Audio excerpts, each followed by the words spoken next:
remarkable, really. Okay, not that I'm nostalgic or anything.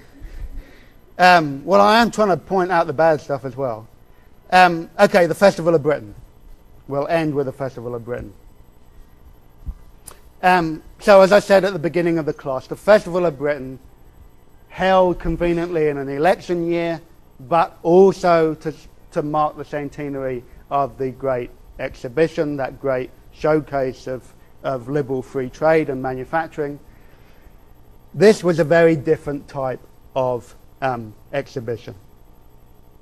It was there basically to showcase the vision of social democracy that the Labour Party had, but that it couldn't really build because of the financial resources that constrained it. It was, if you like, an ideal home exhibition for the world that they wanted to build but hadn't quite been able to get to. Okay?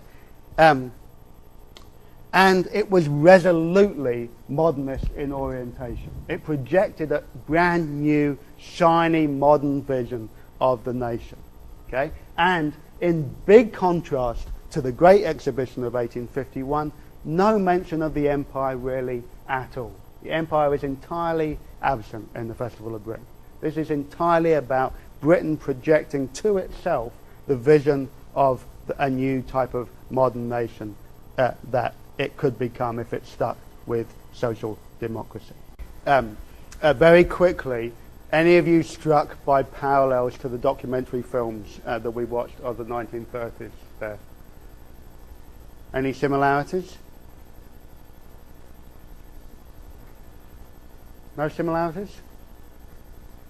Is the worker present? Were there workers in the film? Someone be brave and stand up and tell me something. Scientists, they're in white coats. They're not those heavy, dirty industrial workers. Okay? It's a totally different type of world, and yet the techniques of the filming, all of those montage, all of the pictures of industrial process, very much from the documentary moment. That use of classical music, very, very familiar to the works of the 30s, yeah.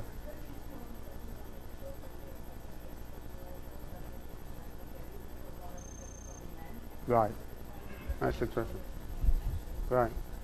That's very cool. I hadn't realised that. And that's, you know, and that would be totally in tune with a future-orientated sense of the film. Note also that people of colour or of different accents were not part of the empire, certainly not Britons, but visitors. Okay?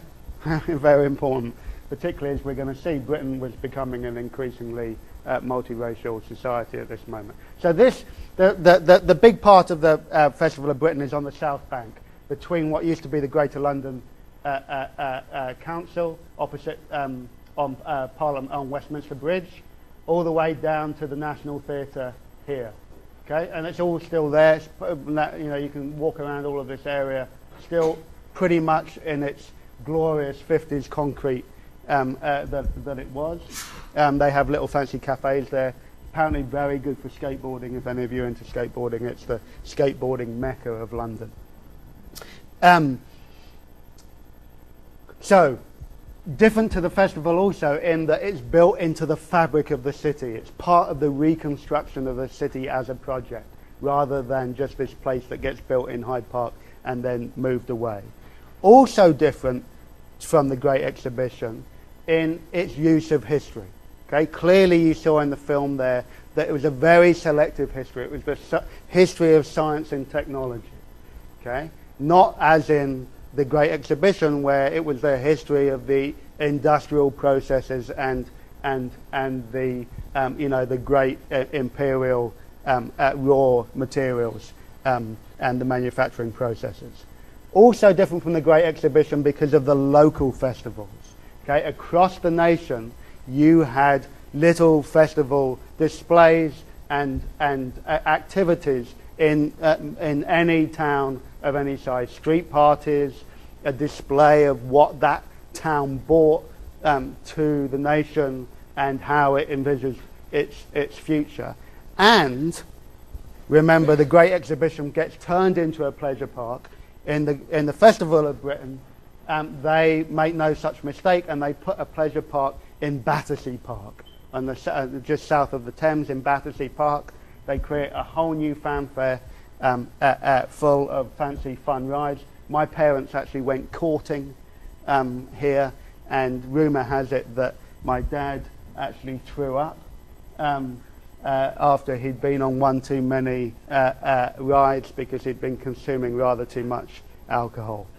And remarkably, my mother still married him.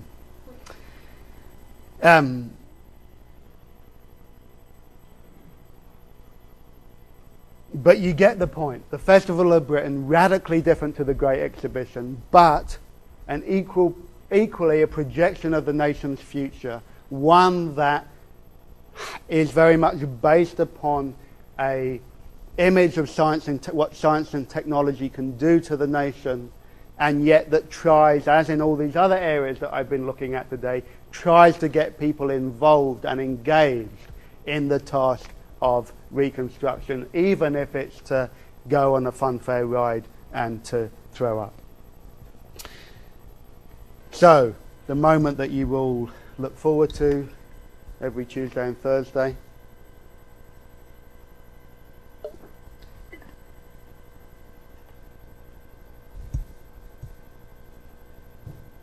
So, first thing that I've got to remind you is that this system of social democracy, based around public and private ownership, based around the institutions of the welfare state, lasted from 1945 all the way down into the 1970s. Some would even argue that it survives to this very day. Britain still has a nationalised healthcare system, for instance. It still has a system of social insurance that provides people with pensions. It still provides universal free education at the primary and secondary level, although very definitely not at the university level anymore. So elements of it still persist down to the present day, but it's fair to say that from the 1970s, most of the central institutions of the welfare state and of social democracy come under increasing attack and reform. And so the task that I keep telling you that we're going to do over the next couple of weeks is try and understand, therefore, how this system unraveled so quickly. What made it so vulnerable to the critiques of the 1970s and to the 1980s. And what I've been trying to do to you today, that's rather unfortunate, isn't it? What I've been trying to argue today is that there were several elements to the weakness of social democracy that made it vulnerable to this type of critique. The first was that it was a technocratic, not a democratic revolution. Okay? That is to say that it seemed to many people to be one imposed from above, even though there were attempts to try and get people involved in community associations and consultative exercises for town planning, in the Festival of Britain, etc., etc. It remained basically a technocratic project and vision. And indeed, it's no surprise, it's no coincidence rather, that it's these very experts who are the first people to be reformed in the 1970s and the 80s. It's the policemen, it's the teachers, it's the university lecturers, it's the doctors who are given new market systems to try and restructure the provision of education and of health and of policing.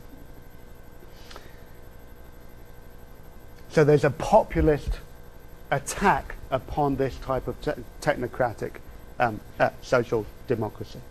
The other element that I've been stressing is that social democracy wasn't perfect in terms of the infrastructure that it provided anyway, that it was only ever partial in terms of its actual material achievement, that it remained deeply compromised by its failure to deliver better services. And that it also remained compromised by the continuing exclusions of class and gender in the provision of those services. And just to make the very obvious point, I think this is probably the first lecture in this entire class that I've barely mentioned the empire, the British Empire. Okay? The British Empire is not part of this new system. Okay? There is legislation, so-called colonial development and welfare legislation, that seeks to provide types of educational and health services to the colonies, but they're pathetic. Okay? This vision of a social democratic system is one entirely focused around Britain. And it's part, as we will see, of the separation of Britain from its empire. The attempt to say, well, the rights of British citizens are profoundly different to those of its colonial subjects. All of this, I'm sure, well, not all of it, but a big part, not yet, a big part of the limits I'm suggesting are not just ideological, and ideological they were. You know, socialism in Britain remained deeply marked by liberalism, you know, but they were financial. Okay? Britain didn't have the resources that it needed to deliver this infrastructure effectively. Okay? The last point I'm going to make is that in part one could say that that was a story that was linked to the empire, because increasingly Britain is strained in terms of its imperial duties. Okay? Britain still has a pretty big empire after the Second World War, but it's an empire that is going to radically, is going to disintegrate incredibly quickly in the 1950s and the 1960s. And the cost of trying to hold it together, the cost of militarily trying to hold it together, as we will see on Thursday, become increasingly difficult and adds to the strains and the insufficiency of the social democratic system in Britain. I thank you for your patience. That is officially the longest lecture I have ever done. You are all angels for not complaining, and I will be briefer, smarter, funnier on Thursday.